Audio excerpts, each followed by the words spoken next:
कलाम लिखा है, तुम सच्चाई से वाकिफ होगे और सच्चाई तुमको आजाद करेगी। सच्चाई हमें आजाद करती है। और मेरे अजीजों, सच्चाई खुदा का कलाम है।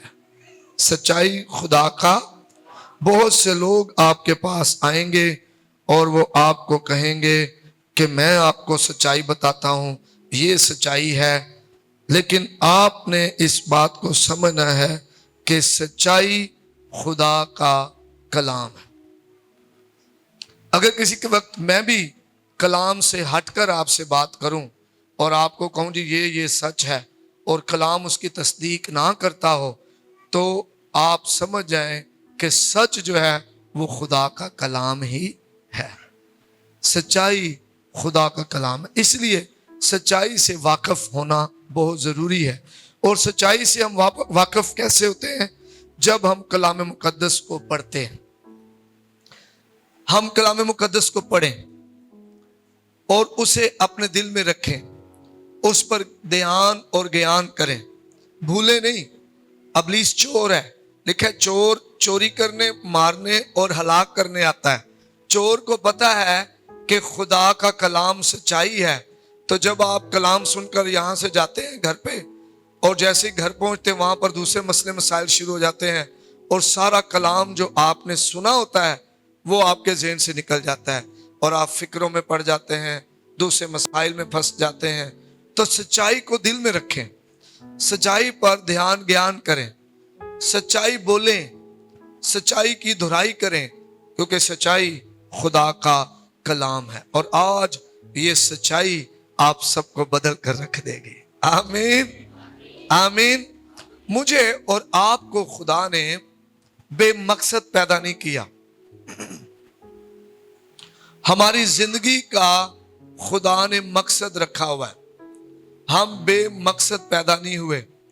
खुदा जानता है कि उसने हमें क्यों पैदा किया है, पहली बात। दूसरी बात, खुदा हमसे काम लेना चाहता है, और उस मकसद को जानने के लिए हमें कलाम को पढ़ना, कलाम में बढ़ना बहुत ज्यादा जरूरी है। आप गौर करें, खुदा ने हमें सुनने की ताकत बख्शी है, बोलने की ताकत बख्शी है, खुदा ने हमें देखने की ताकत बख्शी है, और बहुत सारी चीजें हैं। हम मूव कर रहे हैं, डिसीजन ले रहे हैं, लेकिन ये सारे कामों का ताल्लुक हमारे सुनने, हमारे देखने और हमारे बोलने से। और खुदा ने हमें ऐसा बनाया है, आज साइंस भी इस बात की तस्दीक करती है कि जो हम सोचते हैं वैसा ही हम अमल करते हैं। यीशु ने कहा, जो उस जैसे उसके दिल में है वही बाहर आता है। जो हम सोचते हैं हम वैसा ही अमल करते हैं। खुदा में यीशु ने कहा, तुम सुन चुके हो कि तुम ज़िना ना करना, लेकिन अगर मैं तुमसे कहता हूं, अगर तुमने सोच लिया तो तुमने ज़िना कर। आपकी सोचों से आपका अमल जो है उसका दारोमदार है। बहुत से घरों में लड़ाइयां झगड़े हैं और सोच से शुरू होते हैं। मेरा शौहर मुझे प्यार नहीं करता, मेरी बीवी मेरा सास नहीं करती, मुझे घर में कुछ नहीं समझते, मेरी कोई कदर नहीं है। ये चीजें, ये सोच जो है आपको गलत बोलने, गलत फैसला लेने की तरफ लेके जाती है। तो आप मत सोचें कि आपसे जो बोला जा रहा है आप उसे सुनते रहें। ये बहुत अहम है, आप क्या सुन रहे हैं। अगर एक शौहर के साथ खिलाफ एक बीवी के साथ बात की जा रही है, मुसलसल मुसलसल मुसलसल, मोहतात हो जाएं, आपका दिल बदल जाएगा, सख्त हो जाएगा, और आपकी जो अज़वाजी जिंदगी है वो खराब हो जाएगी। मना करें, मना करें। जब कोई लोग आपसे मुखालफत की बातें करें, मुख्तलिफ बातें करें, आपके दिल में जो सोचे डालें और आप क्या देख रहे हैं, ये बड़ा अहम है। आपकी आंखें चिराग हैं आपके बदन का। आप जो देखते हैं वो आपके दिल में उतर जाता है, आपकी जिंदगी पर इंपैक्ट करता है। और बड़ी जबरदस्त हमें बातें मिलती हैं कलाम मुकद्दस में से देखने के बारे में। आप जरा गौर करना, यकूब के बारे में पढ़ना, यकूब के किताब में से किस तरह यकूब ने देखा जब उसका मामू उसकी मजदूरी बदल देता था, और किस तरह उसने फैसला किया, और फिर किस तरह वो जो गाभन बकरियां या भेड़े होती थी उनके सामने चित्रे और उबलक लकड़ियां लगाता था, कैसे फिर मजबूत जो बकरियां होती, अच्छी बकरियां, उनके बच्चे वैसे होते जैसे वो चाहता था। जरा गौर करें, अब्राहम पर एक बूढ़ा शख्स है, नाउमीद है, सनेयास, नाउमीदी के साल में, जब उम्र बहुत बूढ़ी हो गई है, जब उसकी नसें, रगें, पट्टे कमजोर हो गए हैं, उम्मीद नहीं है कि औलाद होगी, और खुदा उससे कहता है आसमान के सितारों को देख, ये जो रेत है इसको देख, मैं तेरी नस्ल इनकी मानद बनाऊंगा। वो नाउमीद ना हुआ, वो बदन में तो ज़ईफ हुआ लेकिन ईमान में ज़ईफ। आप क्या देख रहे हैं आपके लिए वैसा ही हो जाता है। आमीन। कई लोग नाउमीदी देखते रहते हैं, कई लोग मनफी चीजें देखते रहते हैं, मेरे पास ये नहीं है, मेरे पास ये नहीं है, मैं ये हूं, मैं वो हूं। आज सुबह जब मैं 1 घंटा पहले दुआ यहां पर करने के लिए आ गया, और हजूरी रुल्कुस की ऐसी थी कि पाक रूह ने मुझे ऐसी ऐसी चीजें दिखाई जो हम अपने जोर ताकत से नहीं कर सकते थे, और ये सिर्फ उसी ने किया है और वही कर सकता है। लेकिन हमने देखा, हमने उन चीजों को देखा जो पहले से मौजूद नहीं थी, हमने ईमान रखा, और फिर वो चीजें तख्लीक होना शुरू हो गई। फिर आप जो बोलते हैं, आपका बोलना ये आम बात नहीं है। आप क्या बोल रहे हैं, जैसा आप बोलेंगे आपके साथ वैसा ही होगा। अपनी औलाद के बारे में जो आप बोलेंगे वैसे ही वो होंगे। अपने शोहर के बारे में, अपने घर के बारे में जैसा आप बोलेंगे वैसा ही होगा। मोहतात रहें, आप क्या बोल रहे हैं। खुदा का खादम, अजीम खादम, जिसे खुदा ने अजीम तरीके से इस्तेमाल किया, डॉक्टर योंगेचू, वो कहते हैं कि कोरिया में जब जंग खत्म हुई दूसरी, तो कोरिया भी जो है वो बिल्कुल बारूद का ढेर बन गया था, कोई चीज उग नहीं सकती थी, गुर्बत ने कब्जा कर लिया था, और लोग जो हैं वो जब 40-50 साल की उम्र में आते तो खौफ, डर उन पर इतना तारी होता कि वो कहना शुरू कर देते कि मेरा ताया, मेरा अब्बू या मेरी माँ इस उम्र में हार्ट अटैक से मर गई थी, मैं भी मर जाऊंगा हार्ट अटैक से। और लोग हार्ट अटैक से मर जाते। और रुल्कुस ने जुबान के ताल्लुक से उस पर भेद खोला। आप जो बोलते हैं ना, आप कहते हैं जी मैं तो सिर्फ गुस्से च आ गया सा, मुझे गुस्सा आ गया था सुनकर, फलां ने मेरे बारे में ऐसी बातें की थी इसलिए मैंने ऐसी बातें की हैं, मैं गुस्से में था।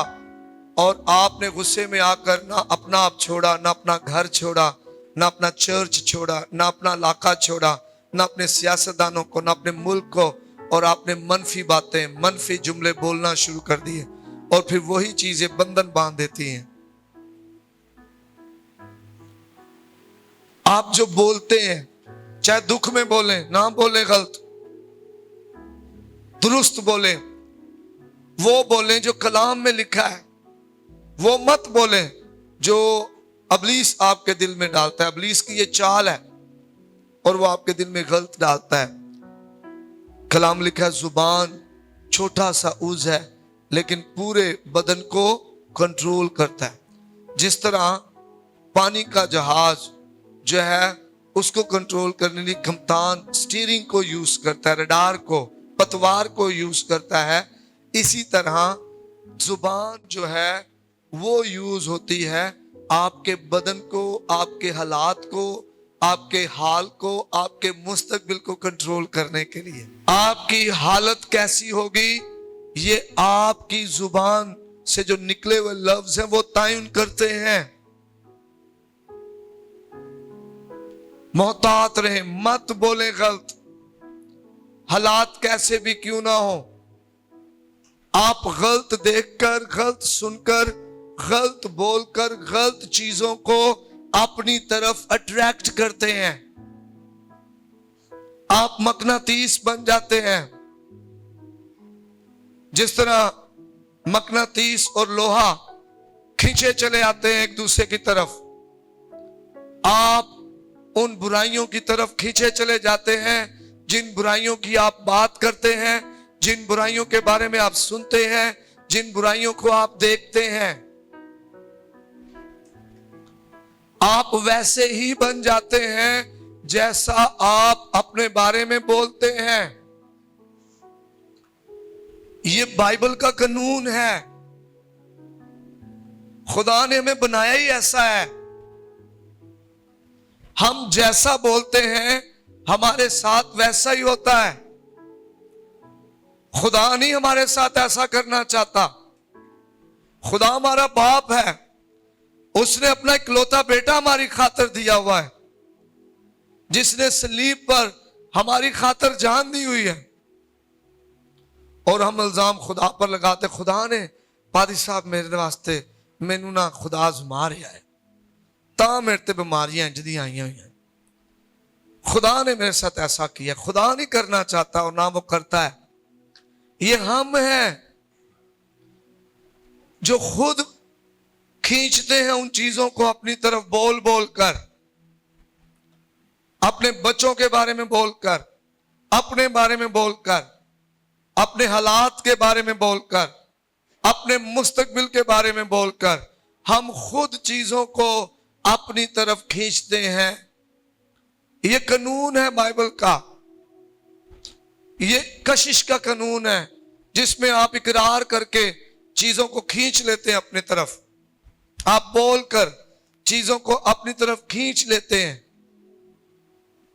आपका थोड़ा सा दिल दुखी हुआ किसी से और आपने बुड़बुड़ाना शुरू कर दिया, कड़वाहट बोलना शुरू कर दी, इब्लीस के लिए दरवाजा खोल दिया, बोलना शुरू कर दिया आपने। मत बोले, वो मत बोले जो बाइबल नहीं कहती। हम एक शहर में दुआ करने गए तो वो बहन मुझे कहती है कि पास साहब 9 साल 9 years मैंने तौबा की है, और जब मैंने तौबा की तो खुदा ने मुझे रुल कुद्स से मामूर किया। मैं बहुत दुआ करती हूँ, मैं खिदमत करती हूँ चर्च में, और मैं 9 साल से रुल कुद्स का बपतिस्मा मुझे मिला हुआ है। और फिर मुझे कहने लगी 9 साल से मुझे पी लिया भी है, लेकिन मैंने पता है खुदा में नज़मा रहा है। मैंने कहा आपको किसने कहा? बाइबल में लिखा खुदा ऐसे आजमाता ही नहीं है। खुदा आपका बाप है जी। मेरा ईमान खुदा वदांदा है जी। मैंने कहा बाइबल में लिखा है ईमान सुनने से और सुनना खुदा के कलाम से। मैंने कहा ईमान आपका बढ़ेगा कलाम सुनने से। आपका ईमान बीमारी से नहीं बढ़ेगा। और फिर मैंने कुछ चीजें बताना शुरू की और मुझे समझ आ गई कि वो मुसलसल 9 साल से यही जुमले कह रही थी और इब्लीस उसका फायदा उठा रहा था, और उस फायदे में उसने उसे बीमार रखा हुआ था। मैंने कहा बहन आपको खुदावंद के हुजूर माफी मांगने की जरूरत है कि आप वो कह रही हैं जो कलाम नहीं कह रहा, और आपने खुद इब्लीस को, मुकार को अपनी जिंदगी का हिस्सा दे दिया है। माफी मांगे खुदा से। उसने तौबा की, माफी मांगी खुदा से, इकरार किया कि ये गलत जुमले मैंने बोले हैं और उन मनफी जुमलों का इनकार किया, और हमने दुआ की और खुदा ने उसकी जिंदगी में मुदाखलत की। खुदा मुझे और आपसे प्यार करता है। आए निकालें कलाम मुकद्दस में से यूहन्ना 6 बाब 63 आयत।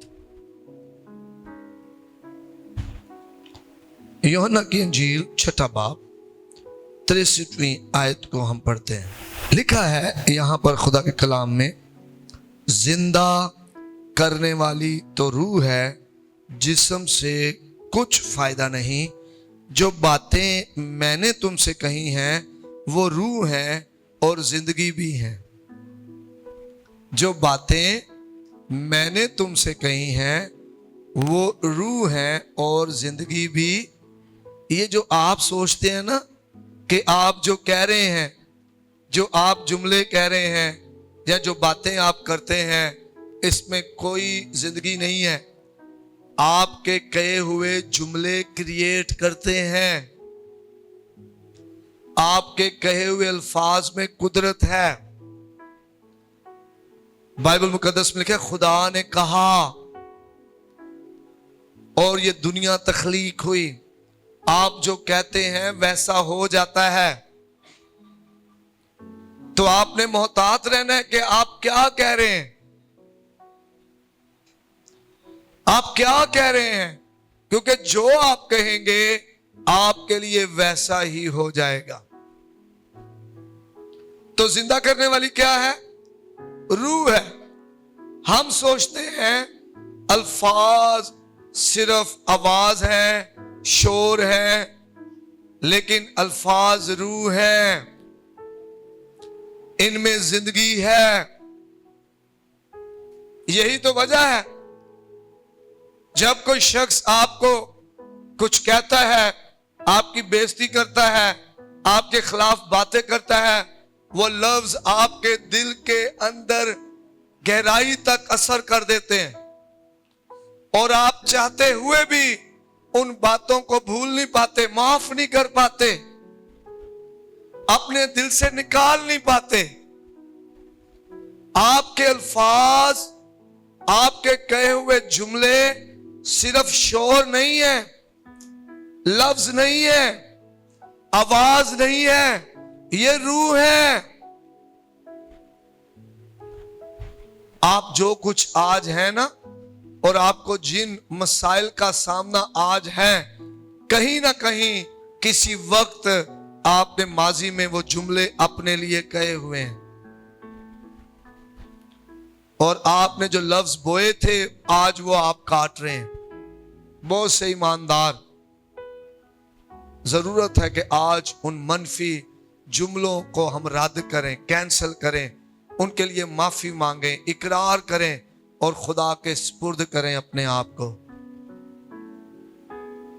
समझ आइए मेरी बात की? ये अल्फाज जिंदगी रखते हैं, इनके अंदर ताकत है, कुव्वत है, और यीशु मसीह कह रहे हैं। इसलिए जब लोग आपको कुछ कहते हैं वो आपकी रूह में उतर जाते हैं। अगर अच्छे लफ्ज हो तो वो अच्छे लफ्ज भी, अगर बुरे हो तो बुरे भी।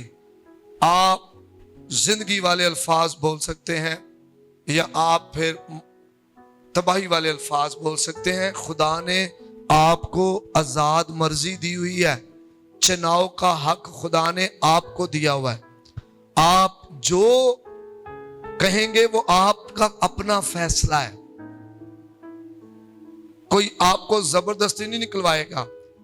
हाँ, अबलीस मकार है और पौलुस कहते हैं हम उसके हीलों से वाकिफ हैं, और एक उसका हीला ये है, वो हालात क्रिएट करता है ताकि उन हालात में आप गलत बोलें, मनफी बोलें, तबाही के लफ्ज बोलें, ताकि आपके मुंह से गलत जुमले निकलें और आपके साथ गलत होना शुरू हो जाए। आपने गलत नहीं बोलना। अल्फाज सिर्फ शोर नहीं है, ये रूह है। जब आपके मुंह से निकलते हैं तो ये अल्फाज तख्लीक करते हैं, आपके मुस्तकबिल को तख्लीक करते हैं। 2005 में जब मैं ग्रेजुएट होकर इस इलाके में आया और हमने भाई इंद्रियास और हमने मिलकर तख्लीक करना शुरू किया। हमने कहा यहाँ 3 मंजिला स्कूल होगा और इसका इम्पैक्ट बहुत ज्यादा होगा, पढ़ा लिखा सिकंदराबाद होगा, रूहानी तौर पे बड़ा जबरदस्त सिकंदराबाद होगा, माली तौर पर हम बड़ा जबरदस्त काम कर रहे होंगे। सालों पहले हमने कहना शुरू कर दिया कि इस स्कूल की ब्रांचें जो हैं 100 से ज्यादा होंगी। ये चर्च जो है वो 100 से ज्यादा लाखों में होगा। ये हम बोला करते थे। पढ़े लिखे नौजवान मुल्क से बाहर जाया करेंगे, माली तौर पर हमारे लोग मुस्तहकम होंगे। तो जब ये लफ्ज हम बोलते थे, आज हम उन चीजों को देख रहे हैं। कोई जोर नहीं लगाना पड़ रहा हमें, खुदा मुहैया करता है। चीजें हो रही हैं, स्कूल की ब्रांचेस बढ़ रही हैं, चर्च की ब्रांचेस बढ़ रही हैं, इंपैक्ट बढ़ रहा है, इलाके में तालीम का निजाम और ज्यादा अच्छा हो रहा है, रूहानी तौर पर लोग मजबूत हो रहे हैं। अबलीस का काम है हालात क्रिएट करना, और आपने चुनाव करना है कि उन हालात में आप कौन से जुमले बोलेंगे, क्योंकि आपके बोले हुए जुमले तख्लीक करते हैं। अयूब 38 बाब 33 आयत में हम पढ़ते हैं, अयूब की किताब में 38 बाब उसकी 33 में, क्या तू आसमान के कवानीन को जानता है और जमीन पर उनका अख्तियार कायम कर सकता है? मेरे अजीजों, खुदा कवानीन का खुदा है। ये जो दुनिया उसने बनाई है, आप जमीन पर चल रहे हैं, साइंसदान कह रहे हैं जमीन गोल है और घूमती है। आप चल रहे हैं, आप गिरते नहीं हैं।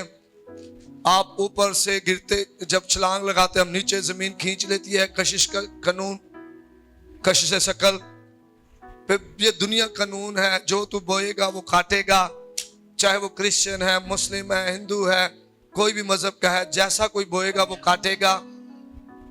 आप नेकी बोएंगे नेकी काटेंगे, बदी बोएंगे बदी काटेंगे।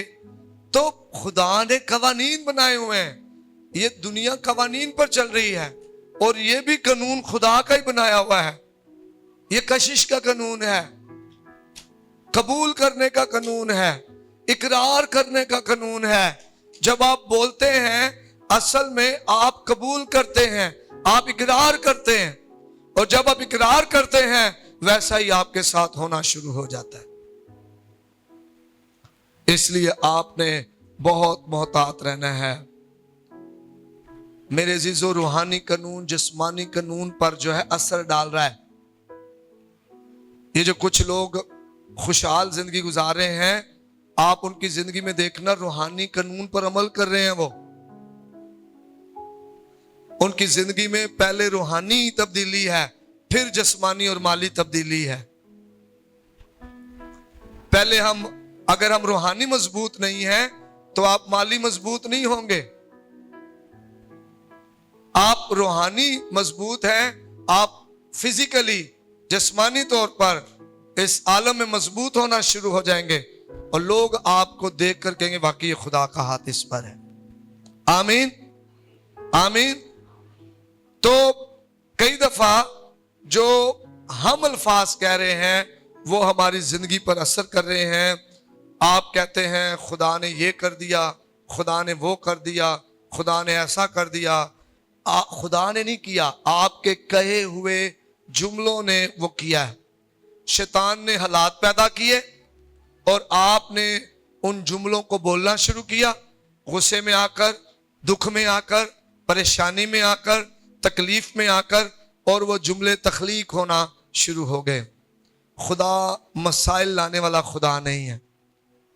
खुदा आपका बाप है, वो आपसे प्यार करता है। उसने कहा तुम बुरे होकर जब अपने बच्चों को अच्छी चीजें देना जानते हो, तुम्हारा आसमानी बाप तुम्हें रुल्कुस क्यों ना देगा, दूसरा मददगार, कुव्वत देने वाला। आमीन। और जब रुल्कुस आपकी जिंदगी में आता है, आप कुव्वत पाते हैं। और ये कुव्वत किस लिए है? यीशु की गवाही देने के लिए, फतहमंद जिंदगी गुजारने के लिए। गुनाह पर फतह, बीमारियों पर फतह, कर्जों पर फतह, गुर्बत पर फतह। यीशु मसीह के नाम से जब आप रुल्कुस से भरे होते हैं, इन चीजों पर आप फतहमंद जिंदगी जो है वो गुजार रहे होते हैं। आमीन। ज़बूर 141 उसकी 3री आयत में दाऊद बयान करता है इसके बारे में। ज़बूर नंबर 141 3री आयत लिखा है, खुदावंद मेरे मुंह पर पैरा बिठा। और फिर लिखा है, मेरे लबों के दरवाजे की निगहबानी कर। आमीन। सुने, हमारे होंठ दरवाजा है। हमारे होंठ क्या है? तो किसी भी घर में दाखला कहां से होता है? दरवाजे से। हमारे होंठ क्या है? दरवाजा है। हमारी जिंदगी में बहुत सारी चीजें जो हो रही हैं, हमने इस दरवाजे को गलत खोला हुआ है। गलत खोला हुआ है। गलत बातें कहकर, गलत जुमले कहकर, लानतें बोलकर अपने ऊपर, अपने बच्चों पर गलत दरवाजा खोला है। दाऊद कह रहा है हमारे होंठ क्या है? दरवाजा है। हमारे होंठ क्या है? इसमें से कुछ दाखिल होकर ही आएगा। तो हम जब बोलते हैं तो दरवाजे को क्या करते हैं? खोलते हैं। तो उस दरवाजे से यहां तो आप लानत को या बरकत को आप अपनी तरफ खींच सकते हैं। जो आप बोलेंगे वैसा ही होगा। ये पुराने अहदनामे की दरखास्त दाऊद की है। क्या है? खुदावन मेरे मुंह पर पैरा बिठा और मेरे लबों की दरवाजा की निगहबानी कर। खुदा आपके मुंह की निगहबानी नहीं करेगा। खुदा ने आपको रुलकुस दिया है। आज आपको मदद मांगनी है। पाकरू मेरी मदद कर ताकि मैं अपने मुंह की निगहबानी कर लूं। पाकरू आपको बताएगा आपने क्या बोलना है, क्या नहीं बोलना। बोलने जब तुम्हें बोलना होगा ना तो रुलकुस तुम्हें बताएगा तुमने क्या बोलना है। लेकिन हम पाकरू की ताबेदारी में जिंदगी दें तो फिर ना।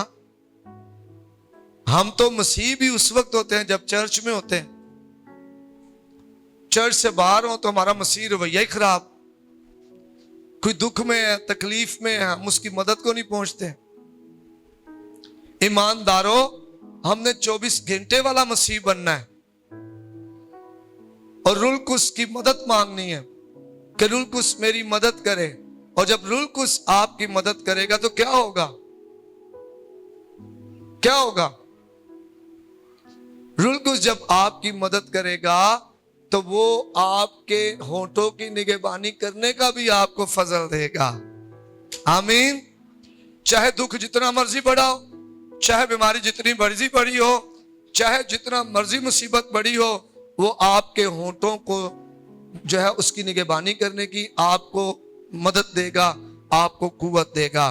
तो इसलिए अभी हमने अपने मुंह की निगहबानी करना सीखना है। रुलकुस को कहना है कि खुदा हमारे जो होंठ है उनकी निगहबानी करना सिखा। आए निकालें ज़बूर 39, ज़बूर नंबर 39 में ज़बूर नवीस एक और पते की बात हमें जुबान के ताल्लुक से कह रहा है। पहली आयत में, मैंने कहा मैं अपनी राह की निगरानी करूंगा ताकि मेरी जुबान से खता ना हो। सुने, राह की निगरानी करूंगा ताकि मेरी जुबान से खता ना हो। जब तक शरीर मेरे सामने है मैं अपने मुंह को लगाम दिए रहूंगा।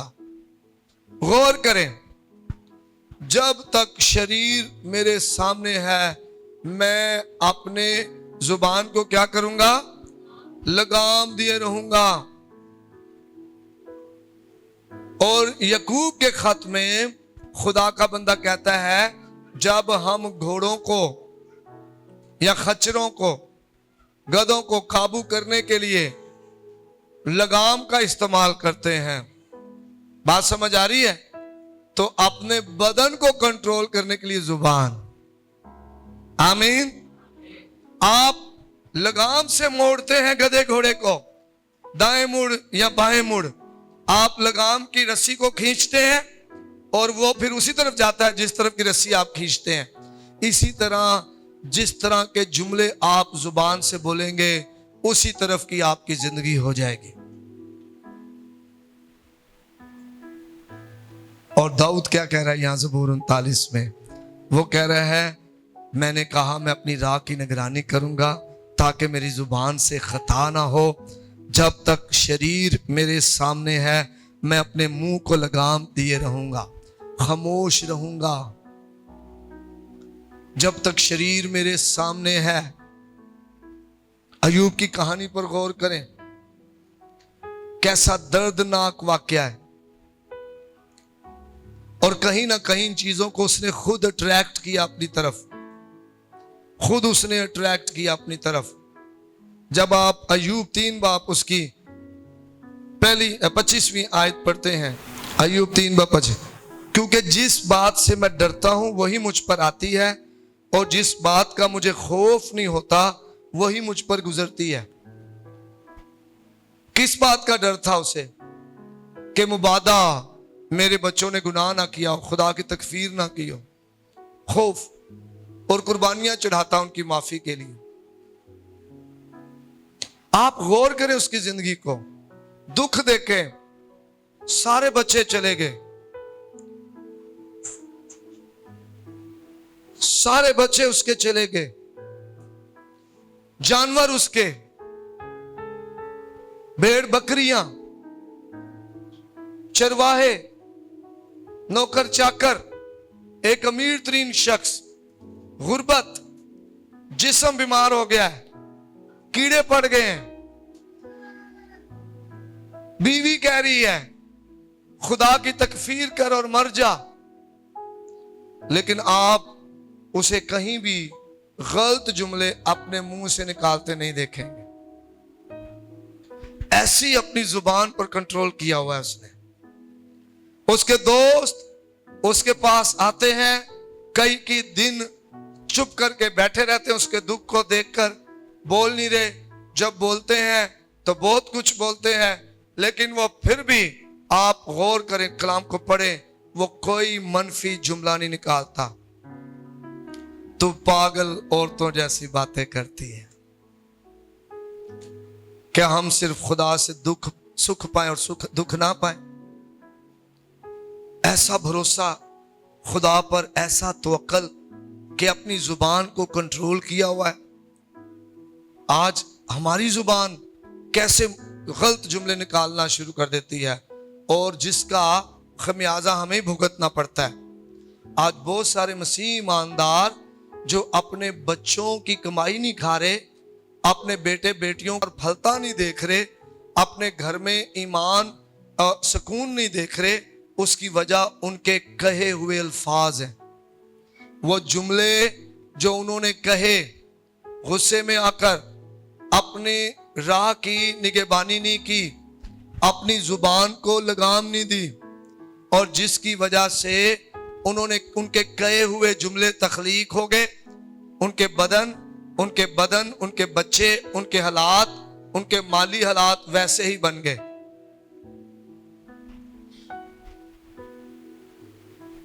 समझें, गौर करें, आपके कहे हुए जुमले तख्लीक करते हैं, और यहां पर तख्लीक ही हुआ। दाऊद कह रहा है कि जब तक शरीर मेरे सामने है मैं अपनी जुबान को लगाम दूं। ये शरीर कौन है? अबलीस, उसकी बदरूहें, उसकी कुव्वतें। जब शरीर हमारे सामने है मैं अपनी जुबान को लगाम दूंगा। जब आप 2 या 3 मिलकर खुदावंद यीशु के नाम से जमा होते हैं तो वहां कौन होता है? खुदावंद यीशु। लेकिन जब लड़ाई हो रही हो, झगड़े हो रहे हो, लानतें हो रही हो, कौन होता है वहां पर? शरीर। शरीर जानता है इस बात को कि जिंदगी और मौत उसके काबू में नहीं है। कलाम मुकद्दस में लिखा है जिंदगी और मौत जुबान के काबू में है। आमीन। जो उसे अजीज रखता है उसका फल खाता है। हालेलुया। शरीर को पता है अगर मैं इनको तबाह करूंगा वैसे नहीं कर पाऊंगा, जब ये मुंह से खुद बोलेंगे फिर तबाह कर पाऊंगा। तो वो हालात पैदा करता है, और उन हालात के चक्कर में हम जज्बात को खो देते हैं और हम मनफी जुमले कहना शुरू कर देते हैं। अगर हम अपने हालात को कंट्रोल कर सकते हैं, आमीन। अगर कभी कोई नुकसान हो जाए ना तो आपने हालात कंट्रोल करने, आपने खुदा की हुजूरी में आना है, रूह कुछ से मदद मांगनी है, जो कलाम कहता है वो कहना है। आपने कलाम के बोले हुए जुमले बोलने, आपकी सारी चीजें रिकवर होना शुरू हो जाएंगी, हालात दुरुस्त सिमत में आना शुरू हो जाएंगे। आपने सबसे पहले माफी मांगनी, अगर आप बदलना चाहते हैं। आपने वो कहे हुए जो जुमले हैं, जो आपने अपने बारे में कहे, किसी के बारे में कहे, अपनी जिंदगी के बारे में कहे, अपने मुस्तकबिल के बारे में कहे, माओ ने अपने बच्चों के बारे में कहे, बेटों के बेटियों के बारे में कहे, बच्चों के जीवन साथियों के बारे में कहे, आपने उनके लिए खुदा से माफी मांगनी और यीशु के नाम से आपने इकरार करना, हमसे गलती हुई है, ये जुमले कलाम के मुताबिक नहीं थे, हमें खुदा माफ कर, और यीशु मसीह के नाम से उनको रद्द करना है और खुदा के कलाम के मुताबिक दुरुस्त जुमले कहना शुरू करते हैं। मैं खुदा का बेटा हूं, यीशु के लहू से धुला हुआ हूं, आमीन। तरीके की कब्जे से निकाल कर खुदा की बादशाही में शामिल किया हुआ हूं, हालेलुया। यीशु मसीह के साथ आसमानी मुकामों में बिठाया गया हूं, आमीन। यीशु मसीह का हम में रास हूं। यीशु मसीह ने मुझे इख्तियार दिया हुआ है कि सांपों और बिच्छुओं को कुचलूं और दुश्मन की सारी कुदरत पर गालिब आऊं। आपने वो बोलना है जो कलाम बोल रहा है, आपने वो नहीं कहना जो दुनिया कहती है आपके बारे में।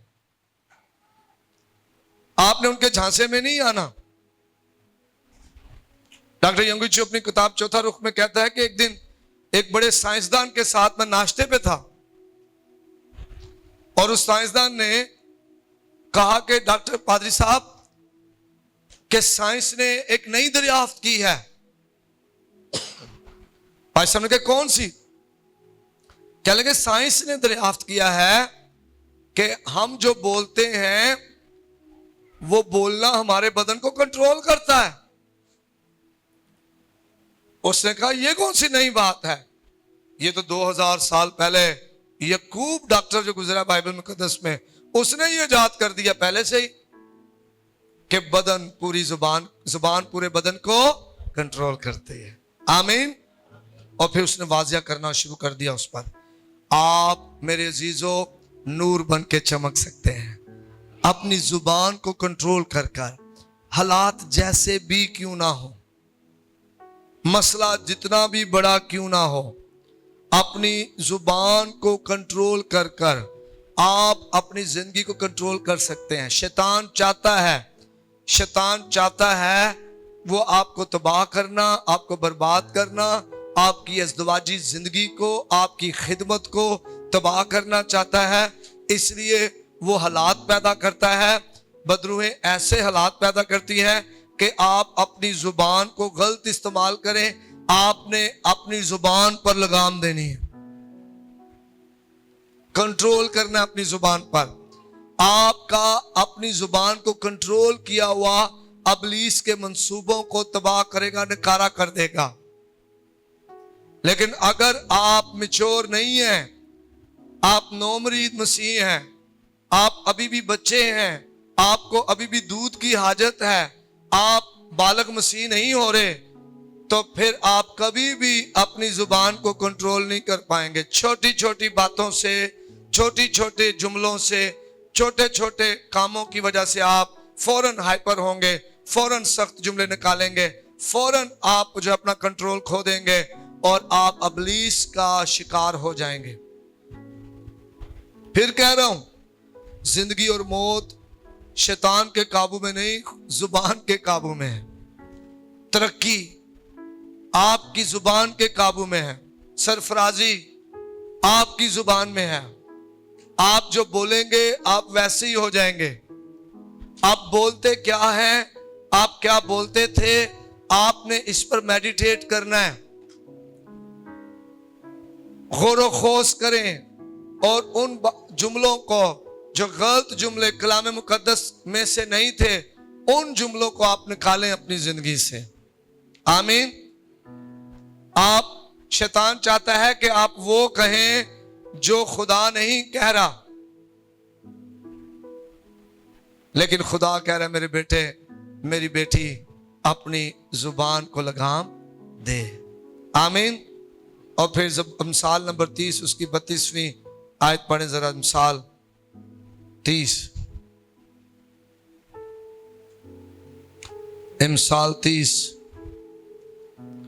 और उसकी 32वीं आयत। अगर तूने हमाकत से अपने आप को बुरा ठहराया है, कई दफा ना हम कह मैं कड़ा किसी को कह रहे हैं, कहते हैं ना घर में कोई नहीं अम्मी छड्डो पर, तो मैं कड़ा किसी को कह रही, मैं तो अपने आप नहीं कह रही। नहीं, क्या लिखा है यहां, तूने हमाकत से अपने आप को बुरा ठहराया है। क्या किया है? बुरा ठहराया है खुद बोलकर, या तूने कोई बुरा मंसूबा बांधा है तो हाथ अपने मुंह पर रख, तो हाथ अपने मुंह पर रख। समझ आ रही है? इमसाल का मुसन्निफ कह रहा है कि हमने अपने मुंह पर अपना हाथ रखना है। दुश्मन आपके जहन के जरिए आपको गलत अल्फाज बोलने के लिए उकसाएगा, मजबूर करेगा, लेकिन आपने नहीं बोलना। खुदा आपकी जुबान की निगहबानी नहीं करेगा, आपने खुद अपनी जुबान की निगहबानी करनी है। खुदा आपको जुबान की निगहबानी नहीं करेगा।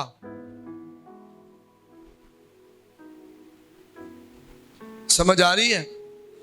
हमने खुद करनी है। अय्यूब 3:25 में क्या लिखा है? जिस बात से मैं डरता हूं डरे नहीं, क्योंकि इमसाल 29:24 में लिखा है इंसान का डर फंदा है, वो आपको डराता है। मुस्तकबिल का डर, कर्जों का डर, बीमारियों का डर, मौत का डर। डरे नहीं। खुदावंद यीशु मसीह में जो मरता है, मरता नहीं, सोता है। आंख बंद यहां होगी तो फिर यीशु के पास ही खुलेगी, उसकी हजूरी में। आमीन, आमीन। डरे नहीं, डर पर गालिब आए। लिखा है इंसान का डर फंदा, लेकिन जो कोई खुदावंद पर तवक्कल करता है महफूज रहेगा। खुदा पर तवक्कल करें हर बात में, खुदा पर आंखें लगाएं। खुदावंद आपको कभी शर्मिंदा नहीं होने देगा, वो आपको बहाल करेगा, आपकी जिंदगी को बहाल करेगा। आमीन। अगर माजी में किसी वक्त आपने मनफी जुमले बोले हैं और आपके बोले हुए जुमलों की वजह से आपकी जिंदगी में वैसा ही हुआ है, तो आए आज हम खुदावंद के ज़रूर माफी मांगे।